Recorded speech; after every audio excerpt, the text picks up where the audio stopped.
जय महादेव, राधे राधे, जय श्री कृष्ण।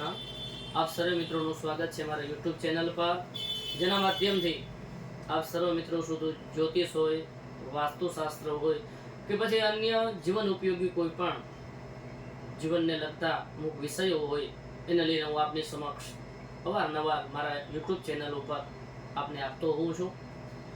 મિત્રો, આજે મારો વિષય છે વાસ્તુને લગતો।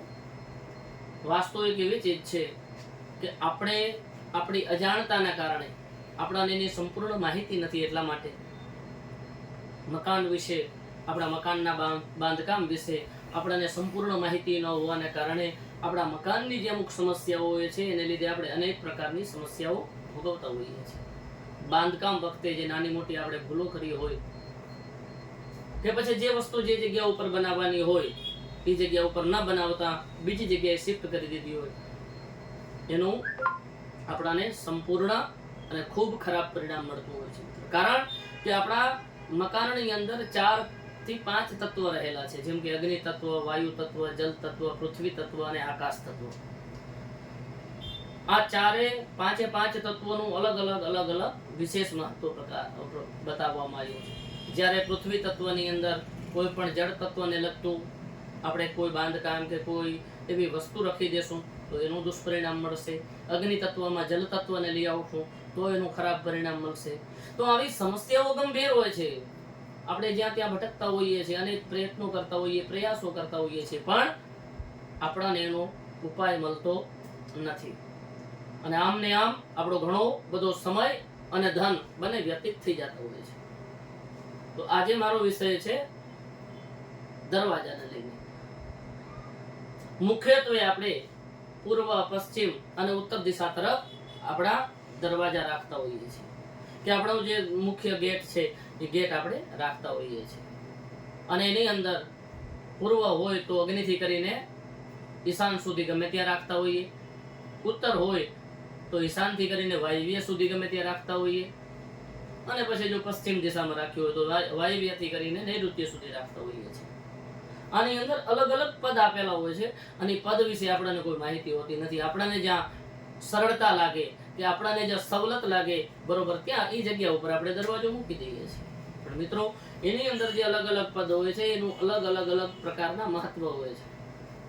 તો કઈ જગ્યા ઉપર દરવાજો હશે તો એનું સૌથી ખરાબ અને ગંભીર પરિણામ મળશે, આ બાબતે આજે હું તમને કહેવા જઈ રહ્યો છું।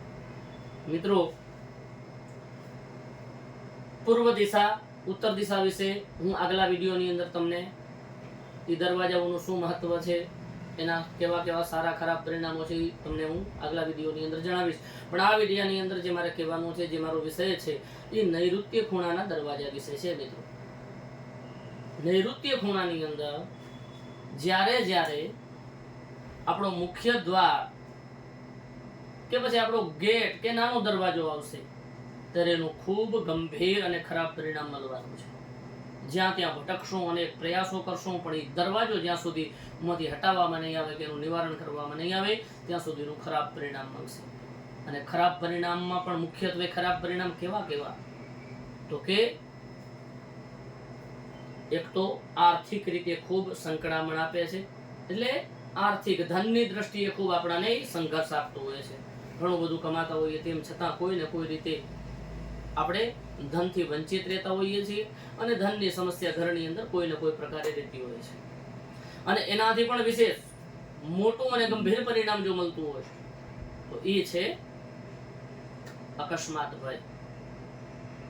ગમે ત્યારે અકસ્માત કરાવી અને નૈઋત્યનો દરવાજો આપણાને મૃત્યુ તુલ્ય કષ્ટ પણ મિત્રો આપતો હોય છે। તો નૈઋત્યના ખૂણાવાળું એની અંદર જે દરવાજો કે ગેટ હોય આનું સત્વરે ઉપાય કરી અને આપણે જેટલું બની શકે એટલું જલ્દીથી જલ્દી પ્રયત્ન કરીએ, આવા ગંભીર અને ખરાબ પરિણામોથી આપણે બચીએ।